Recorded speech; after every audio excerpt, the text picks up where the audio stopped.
muda huu tutaenda kulifuata neno la Mungu kupitia mtumishi wake Messi, ndio atatulisha neno la Mungu asubuhi ya leo. Tusikie neno kutoka Biblia linatuambia nini sasa. Linasema nini kwa asubuhi ya leo?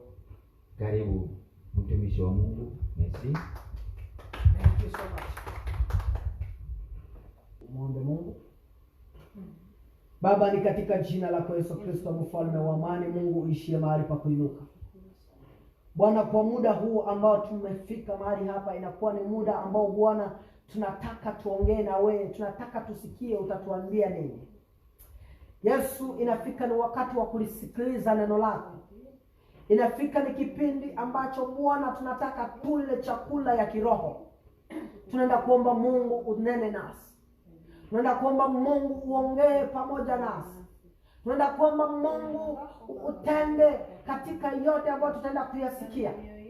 Bwana, tutakaposikia neno lako tusilisikie tu, lakini tulifanyie kazi. Acha Bwana litende kazi kwenye maisha yetu. Acha litende kazi kwenye familia yetu. Acha litende kazi kwenye kanisa yetu. Acha litende kazi kwenye watoto wako mahali walipo. Yesu, angalia, tunaenda kuomba upate kuwa pamoja nasi. Bwana, angalia atakayenena neno, mtumikishe Yehova. Yeye ni instrument tu, lakini Yehova asinene yaliyo ya kwako. Bwana, angalia wote watakaosikiliza. Bwana, tenda na mioyo yao, ili Mungu papate kuwa mabadiliko na kusema kwamba tuende kutembea katika nyayo zako. Mfalme wa amani, Mungu mwenye nguvu, tunaamini kwamba utaenda kuwa pamoja nasi, kwa maana maandiko yakasema kwamba tukuite nawe Mungu utaenda kuitika. Yesu, simama kwa siku ya leo. Acha Bwana utende katika maisha yetu. Ni katika jina lako Yesu Kristo tunaenda kuomba na kuamini. Amen. Hallelujah. Amen. Basi bila kukawia tutaenda kufungua maandiko na tutaenda kusoma katika kitabu cha Waefeso 6. Waefeso 6:11.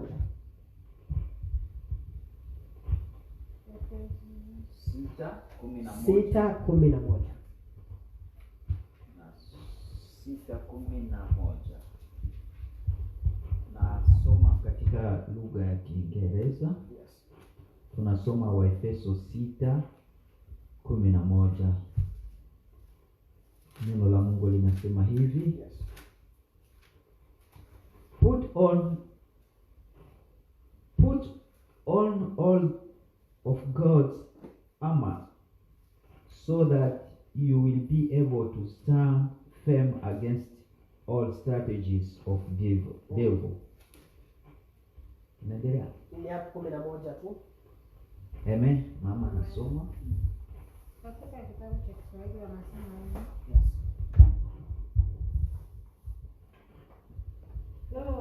Biblia yangu inasema hivi. Yes. Katika kitabu cha Kiswahili ni Waefeso 6:11. Vaeni silaha zote za Mungu mpate kuweza kuzipinga hila za shetani. Amen. Amen. Hapo unaendelea kutusomea unatusomea Waroma 12. Romans 12. Nice, you have an English? Yeah. You can read Romans 12.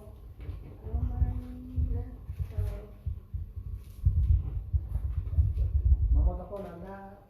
Uko na Kiswahili Stefan? No, sir. Naona hataki kutumia. I think iko na Kiingereza pia. Mama wa Roma 12:21. Nice, Romans. What? Yeah, Romans New Testament. Yes. Romans 12. 12, Yes. verse 21. Do not be overcome by evil, not overcome evil with good.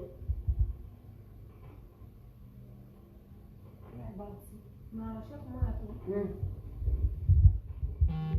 Biblia yangu inasema hivi. Usishindwe na ubaya, bali ushinde ubaya kwa wema. Amen. Amen. Bwana Yesu asifiwe. Amen. Bwana Yesu asifiwe. Amen. Tunaenda kusoma maandiko katika Biblia ambayo inatuambia kuhusu kuzivaa silaha za Bwana. Na kwa siku ya leo tutaenda kuongelea ubaya. Amen. Amen. Tutaenda kuongelea neno linaitwa ubaya. In English it is called evil. Na maandiko yanatuambia kwamba uovu au ubaya usitushinde sisi, lakini sisi tuushinde kwa kutenda mema. Bwana Yesu asifiwe. Amen. Sisi tuushinde ubaya kwa kutenda mema. Na ule ubaya tutaushinda tu pale tu ambapo tumesha kuzivaa silaha za Bwana. Pale ambapo tumesha kuzivaa silaha za Bwana. Ambapo inaongea katika Waefeso ni Waefeso 6:11 ambayo inasema put on the full armor of God so that you can take your stand against the devil's scheme. Kwa maana ukizivaa silaha za Bwana utaweza kusimama na kushinda ubaya. Utaweza kusimama na kushinda majaribu. Utasimama na utaenda kushinda chochote ambacho kitatokea mbele yako ambacho si cha kumpendeza Mungu. Lakini kwa njia tu ya kushinda ni kwa ajili ya kutenda mema. Bwana Yesu asifiwe. Amen. Ni kwa ajili ya kutenda matendo mema. Ukiangalia katika ulimwengu ambao tunaishi kwa sasa, unakuwa ni ulimwengu ambayo unatawaliwa na vitu vingi ambavyo sio vya kumfurahisha mtu. Ni vitu vingi ambavyo vinaumiza moyo, ni vitu vingi ambavyo vinaweza vikakutoa kwenye maelekeo mazuri ambayo ulikuwa nayo.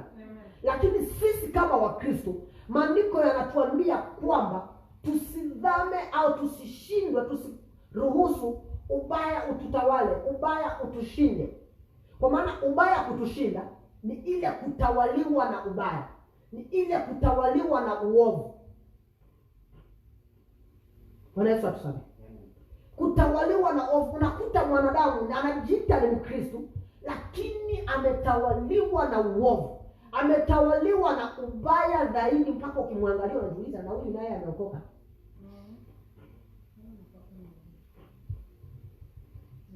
Lakini maandiko yanatuambia kwamba Mungu, maandiko ukiangalia kisi maandiko yanasema, inamaanisha Mungu alijua kama ubaya uko. Na kama ubaya uko, sisi watoto wake tuko ndani ya ule ubaya. Lakini anasema kwamba usitushinde. Sisi tuushinde kwa kutenda mema. Na ndio maana waimbaji wakaimba wakasema kwamba tenda wema na ufanye nini? Na uende zako. Usisubirie asante. Elewa. Kwa maana watu ambao wanatuzunguka, kuna wale watu ambao wameokoka na wanajua kutenda wema. Na kuna wale ambao wako pale kwa ajili ya kutenda uovu, kwa ajili ya kutenda mabaya.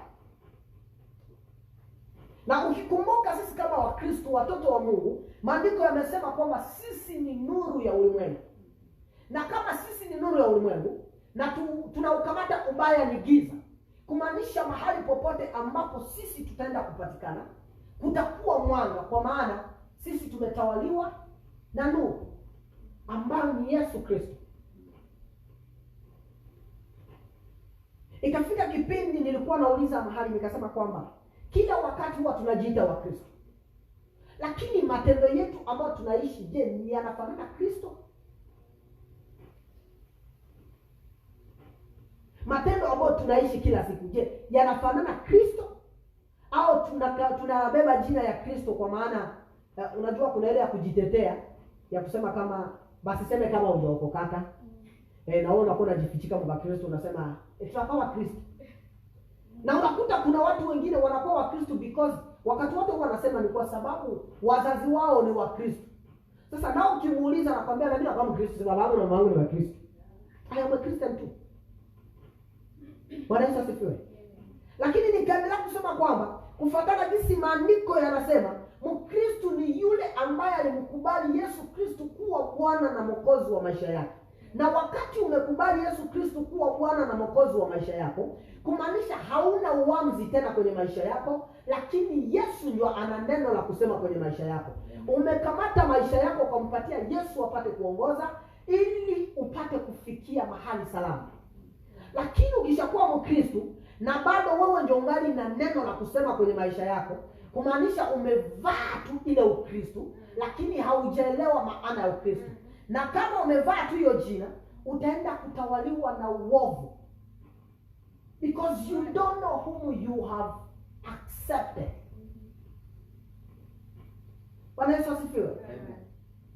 Sasa sisi kama Wakristo, ili andiko linakuja kwa sisi ambao tumesha kumkubali Yesu Kristo, ya kusema kwamba Mungu ambaye tuko naye sio Mungu wa ubaya, sio Mungu wa kutenda uovu, sio Mungu wa chuki, lakini ni Mungu ambaye anatenda matendo mema. Na sisi watu ambao tunamkubali, na sisi tutende matendo mema, kwa maana tunafuata nyayo zake. Bwana Yesu asifiwe. Na ndio maana maandiko yakasema kwamba tuzivae silaha za Mungu ili tupate kusimama na kushinda ubaya. Kumaanisha kama bila silaha hautaweza kusimama na kushinda ubaya. Na silaha kubwa ambayo tunayo ni neno la Mungu. Wakati wote soma neno la Mungu. Wakati wote kuwa mtu mwenye maombi. Bwana Yesu asifiwe. Tuangalie huku nje. Tuko na hali ambayo inatuzunguka sasa hivi, si vile? Ambao kila mtu anajua ni hali moja ya ubaya. Na ukiangalia madaktari walikaa chini, they find a solution, wakasema kwa kipindi hiki there is this kind of measures or procedures we have to follow kwa ajili ya kuepuka, si vile? Ili tusifikie yale majanga. Ni sawasawa, unaangalia hapa maandiko pia yanatupatia mwelekeo ya jinsi ya kufanya ili tusishindwe au ubaya au ubaya usitushinde, lakini sisi tuushinde. Na tutaushinda kwa kutenda mema. Wakati mwingine amekukwaza, wakati mwingine amekukosea, sio wewe umrudishie ubaya, lakini wewe umtendee mema. Kwa maana ukimtendea mema, umemwacha huyo mtu kwa question mark. Bwana Yesu asifiwe. Anabaki anajiuliza, huyu ni mtu wa namna gani? Kwa hiyo yote nimemtendea, lakini amefanya kama vile hajui, kama sijamfanyia kitu chochote. Ni mtu wa aina gani? Sasa ile kubakia ni mtu wa aina gani, anaendelea na kujifunza, atakuja kugundua kama wewe ni mtu tofauti, kwa maana unaishi katika Yesu Kristo. Na naye atatamani amjue huyo Yesu Kristo, kwa maana anaonekana ni mtu ambaye iko tofauti na yeye. Mungu atusaidie. Amen. Unaonekana uko mtu ambaye unaleta usalama, unaleta amani pale ambapo yeye alikuwa anafikiria kwamba leo ndio itakuwa hatari, leo itakuwa fire. Lakini anashangaa the reacting of yours inakuwa differently. Ni Mungu ametuambia tushinde ubaya kwa kutenda mema. Ukiangalia mfano wakati wale wasoda walikuja kumkamata Yesu, Petro alisimama na visu na upanga akakata masikio. Lakini Petro alipokata masikio, aseme Yesu alichukua ile misikio akairudisha tena. Akamwambia Petro, hatupigani kwa damu na nyama. Bwana Yesu asifiwe. Amen. Mie nilikia kuimagine nikasema huyu Petro, kama mnasoma vizuri ile andiko na kulielewa, kuna mahali Petro Yesu alisema wakati umeenea sasa ambapo nitaenda kutekwa na wakati ya mateso imefika. Petro ndio alikuwa wa kwanza kusimama akamwambia Bwana, hakuna mwenye atakukamata, tuko na wewe wapi? Hapa mpaka kifo. Lakini Yesu hakumuona Petro, akamuona shetani. Akamwambia wewe shetani, toka nyuma yangu. Mnaona? Petro naamini katika undani wa Petro akasema, lakini Yesu, wewe unaona shetani wapi? Wakati mie ndio Petro ndio nasema hakuna mtu atakukamata, tuko hapa juu yako, si ni kukulinda. Inakuwa shetani tena. Yesu asifiwe. Amen. Sasa kitendo ya pili, Petro amekata masikio, alitaka oneshe Mungu au Yesu ya kusema kwamba sisi tuko na wewe na hakuna mwenye atakubeba hapa. Sasa hii mipanga tuko nayo itafanya nini? Itafanya kazi. Petro alitaka ashinde ubaya kwa ubaya. Lakini Yesu Yesu akachukua lisikio akalirudisha, akamwambia hatupigani kwa damu au nyama. Petro akashangaa, sasa Yesu, hii vita itakuwa ya kwako. Juu kama si kwa kusaidia wewe unarudisha, tutakuwa tunapata wewe unarudisha. Bwana Yesu asifiwe. Amen. Hiyo ni mawazo ya mwanadamu ambayo Petro alikuwa ni mwanadamu, na katika uelewa wake unajua ni hali ngumu. Juu ukiangalia mambo ambayo Yesu alikuwa anafanya hakuwa na explain. Petro, nimefanya hivi juu ya hivi na hivi, hakuwa na muda. Lakini ndio maana Petro, ni vitu vingi ambavyo vilimpitia Petro, lakini nyuma akakuja kurealize kama haiko kwa ubaya inabidi tushinde, lakini kwa matendo mema. Bwana Yesu asifiwe. Amen. Kwa matendo mema. Angalia wakati Yesu aliingia katika masinagogi kwenda kuhubiri Injili. Maandiko yanasema kwamba walimfukuza na walitaka kumupiga, walitaka wamtupie kwenye shimo, lakini maandiko akasema kwamba Yesu akaondoka kwa upole, akawaacha akajiendea zake. Hakupenda kurudisha ubaya. Sasa sisi ni Wakristo ambao tumemkubali Yesu. Je, how do you react wakati mtu amekukosea? Una react aje wakati kuna ubaya umejitokeza mbele yako? Una react aje wakati unapitia kipindi kigumu? Sisi kama Wakristo, Bwana Yesu asifiwe. Amen. Tuzivae silaha za Mungu ili tujipange kwa kushinda ubaya.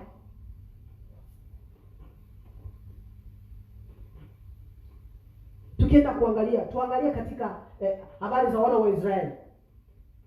Tuangalie katika Goliati na Daudi. Goliati alikuwa ni mtu mwenye amejawa na chuki, na katika matendo yake yote hakuna mema aliyoyafanya, lakini ilikuwa ni kutaka kuangamiza watu kwa kuonesha kwamba yeye ni Mungu.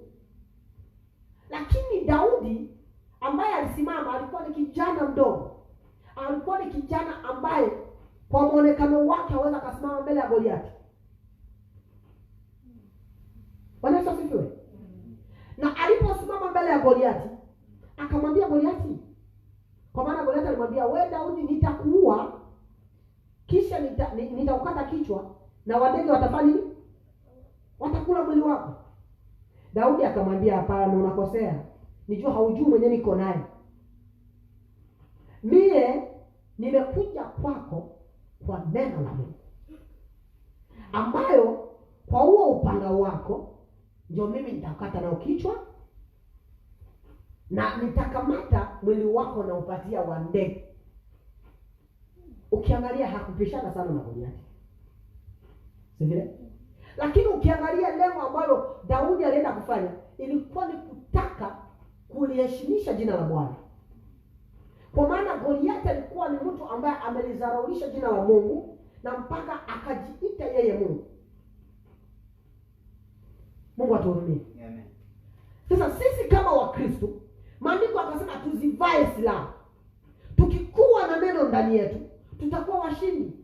Tukikuwa watu wenye maombi, tutakuwa watu ambao tunashinda ubaya. Kwa maana ubaya hautatutawala na tuna silaha. Ukikuwa na neno la Mungu ndani yako, utaweza kutenda mema. Bwana Yesu asifiwe. Amen. Ni swali kwa kila Mkristo. Ni swali kwa kila yeyote ambaye amemkubali Yesu Kristo kuwa Bwana na Mwokozi wa maisha yake. Je, ubaya unakutawala au wewe ndio umeushinda ubaya? Wakati Yesu aliwekwa msalabani, Shetani akafurahia, akajua ameshinda. Lakini hakujua kama ule mtu mwenyewe ameingia kwenye kaburi ni kongwe. Yeye ndio mshindi wa washindi.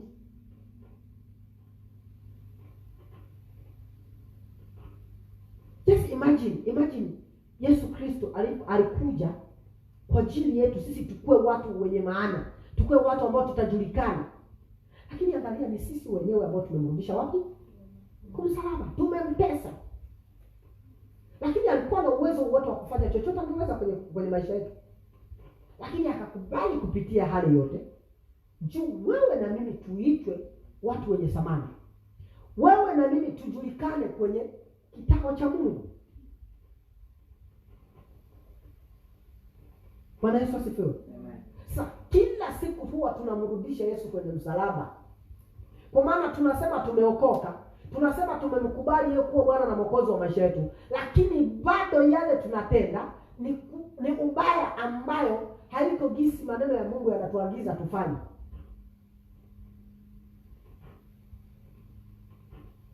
Inakuwa ni swali ya kila mmoja. Je, mimi ni Mkristo?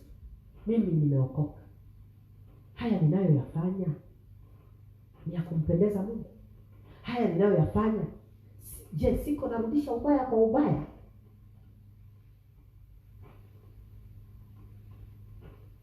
Bwana Yesu asifiwe. Ni swali ya kila mmoja, kwa maana maandiko akasema sio yeyote asemaye Bwana Bwana ndio atauona ufalme wa Mungu. Ni wengi wanalalamika, but hata kama wanalalamika, after kulalamika wanarudi kwenye ubaya, na watu huku nje wakiwaona wanasema hawa ni Wakristo, kwa maana kwa muonekano wa nje wanaonekana ni Wakristo, lakini ndani kumeoza, ndani kumejaa na kutu.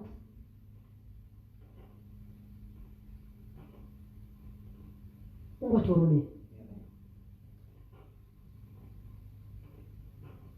Maandiko yanatuambia kwamba tuzivae silaha za Bwana ili tupate kushinda uovu, tupate kushinda mabaya, na tutashinda mabaya kwa kutenda mema.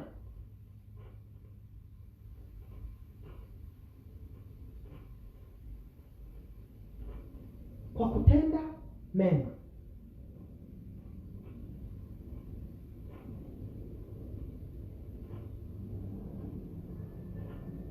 Si unakuta tuko wa Kristo, lakini tunakuwa ni wale watu ambao tunakuwa what can I say this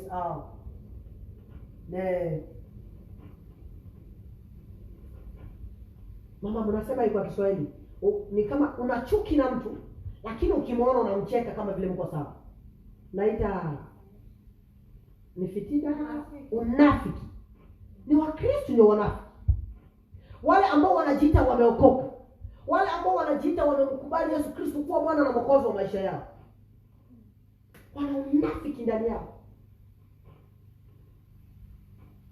Kwa maana ni mtu ambaye akionekana mbele ya macho yako anakuchekea, anaonekana ni mtu mwenyewe iko salama na wewe, lakini katika roho anakuwa ni mtu ambaye anakuchungia vitu fulani, lakini bado anasimama anakuambia mimi ni Mkristo, mimi ni mtakatifu, mimi nitauona ufalme wa Mungu. Lakini maandiko yanatuambia sasa hivi uovu au ubaya usitushinde, sisi tuushinde. Na tutaushinda uovu tutakapozivaa silaha na tutende matendo mema. Bwana Yesu asifiwe. Tunaenda tusome katika kitabu cha Zaburi 121. Psalms 121.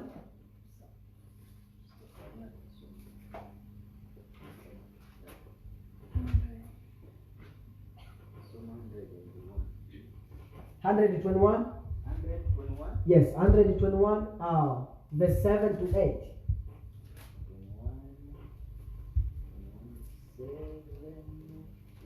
Yes.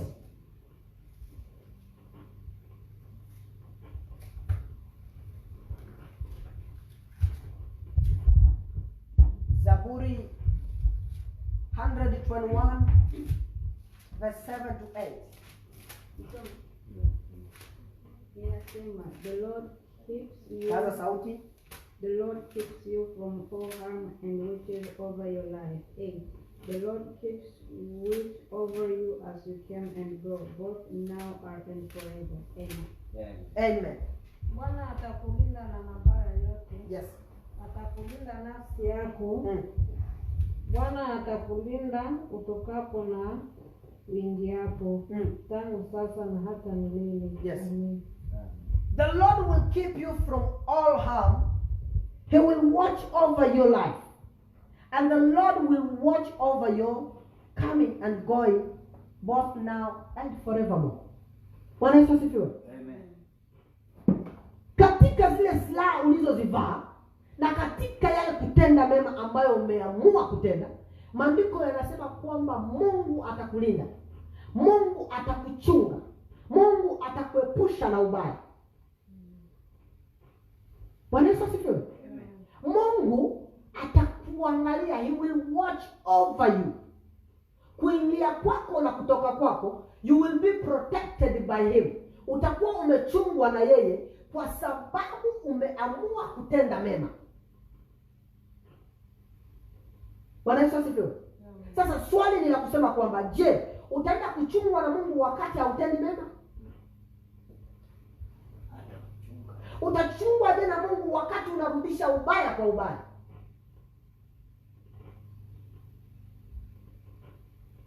Mungu atuhurumie. Amen. Upendo wa Mungu ulianza kuonekana tangia mwanzo wa ulimwengu mpaka jinsi tunaishi leo. Na maandiko yanasema kwamba ni wa milele.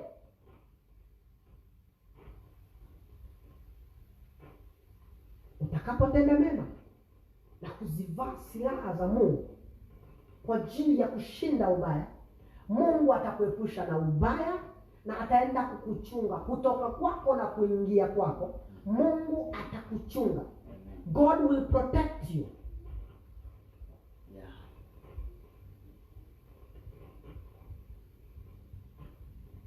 Tujichunguze. Tuangalie maisha tunayoishi. Je, tunaishi hali gani? Je, katika hali tunavyoishi Mungu kweli yuko anatuchunga au tunajichunga wenyewe?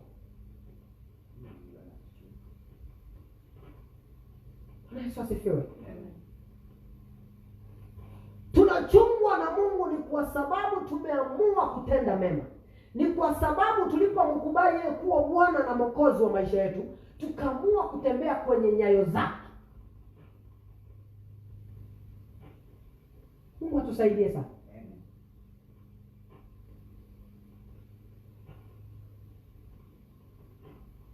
Acha Mungu anene na moyo wako leo. Acha Mungu anene na nafsi yako leo. Acha Mungu akuongeleshe mara tena na kufanya upya. Kama kuna mahali ambapo ulijua kwamba hauko salama, ni wakati ya wewe kumsogelea Mungu na kumwambia Mungu, nirudishe tena. Kwa maana nilikuwa nimepungukiwa. Kwa maana nilikuwa nimepoteza njia. Kwa maana nilikuwa nimepoteza mwelekeo. Lakini naomba Bwana unirudishe mara tena, kwa sababu nimeenda kuelewa kwamba siwezi nikarudisha, siwezi nikashinda ubaya kwa kutenda ubaya, lakini nitashinda ubaya kwa kutenda mema kupitia silaha ambazo umetupatia.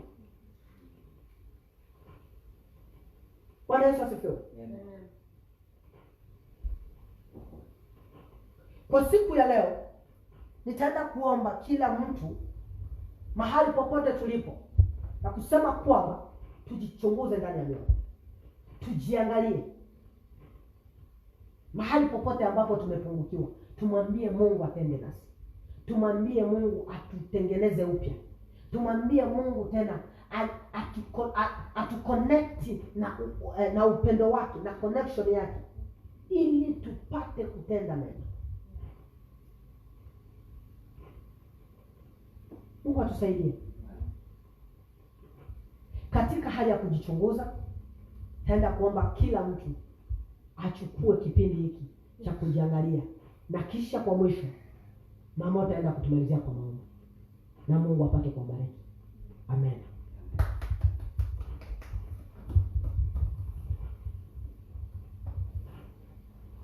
Tuchunguze.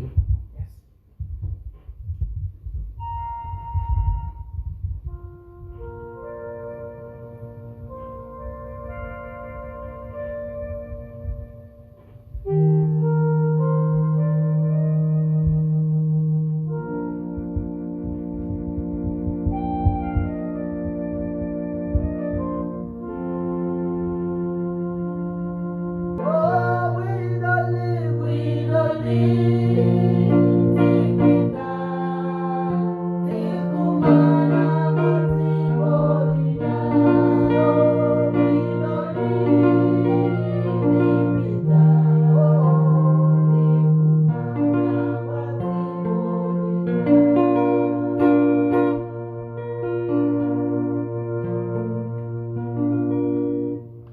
Basi twende tuombe kwa ajili ya neno nzuri ambalo tumelisikia.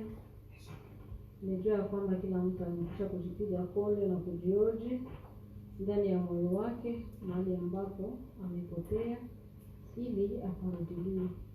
Mahali ambapo amemwacha Mungu, ili arudie mara tena. Basi kwa muda kama huu, Baba yetu, Mungu wetu na Bwana wetu Yesu Kristo, Jehova Jire, ni wewe Bwana. El Shaddai, ni wewe Mungu wa majeshi wa mbinguni na nchi yote, ni wewe Bwana na Mwokozi wetu. Hakuna mwingine zaidi yako Baba. Baba, tunakusifu. Baba, tunakuabudu. Baba, tunakusujudu. Baba, tunanyenyekea, tunasema asante mara tena, kwa sababu uko mwema kwetu Masia. Basi Mungu wetu na Bwana wetu Yesu Kristo, kama umelituma neno hili kwetu kwa siku ya leo, lina lengo na shabaha ili kutubadilisha, ili kutugeuza na kutufanya upya mara tena. Baba, neno ambalo umelituma kwetu, usirudishe mabaya juu ya mabaya Mungu wetu, bali mabaya turudishe mema. Yesu, tusaidie mahali ambapo tumekuacha, mahali ambapo tumeangusha. Baba, tuokote mara tena, turudishe tena kwa nafasi Bwana Yesu. Kama tumetoka Baba kwenye msingi, tunakusihi Baba, tunakubembeleza, tunashuka, tunanyenyekea mara tena. Utukumbuke Baba, utukubali. Chini ya miguu yako tunasogea Baba, utusaidie mfalme wa ajabu na kuturudisha kwa nafasi. Mwanzo na mwisho ni wewe. Alfa na Omega ni wewe Bwana na Mwokozi wa maisha yetu. Tusikie Baba, tukubali Yesu, tukumbuke. Tusaidie Baba, tutembee kama vile kupasavyo mfalme wa ajabu. Usitembee kama vile dunia inavyotubeba, lakini Baba, acha tutembee kwa mapenzi yako Mungu wetu. Bwana, rafiki, tusaidie Baba. Asante kwa msaada wako ambao umetuma kwetu kwa siku ya leo. Asante kwa neno lako ambalo umelituma kwetu Yesu. Asante kwa mtumishi wako ambao umemtia neno hili ndani yake Yesu, na amelisema kama vile kupasavyo wewe Masia wetu. Acha na sisi ambao tunakwenda kulisikia Baba, tupate kulishika Baba na kulitumikia kama vile unavyotuambia Bwana Yesu. Lizame ndani yetu kama vile nanga za maji baharini Mungu. Neno hili la leo lisingeliingia na kutoka Baba, bali acha ingie na kuzama Baba yetu na kufanya kazi juu ya maisha yetu, kwa sababu ndiyo njia itakayo kutufikisha kwenye uzima wako Masia wetu. Baba, utusaidie Baba, utukumbuke neno hili Baba, lisianguke kwetu kama vile kawaida, lisiingie na kutoka Masia, bali lipate kuzama na kufanya kazi mfalme juu ya maisha yetu. Utusaidie Baba na kutukumbuka na kutuonekania. Asante Bwana na Mwokozi wetu, kwa sababu umekubali kuwa pamoja nasi, umetusikia kwa yote ile ambayo tumekuomba. Baba yangu, na utenda kutukumbuka na kutujibu sawa bila na mapenzi yako. Tunaomba hivyo tukiamini ya kuwa uko pamoja nasi na wala hautatuachilia Baba. Tuingiapo na tutokapo Baba, tutaendelea kuona mkono wako. Watakatifu Baba wako usiwaachilie wala kuwapungukia Baba. Watakapoingia na watakapotoka Yesu, wakuone Bwana na Mwokozi wetu. Tukiomba na kuacha yote mikononi mwako katika jina la Yesu. Amen. Bye.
Yes. Tunashukuru kwa siku ya leo.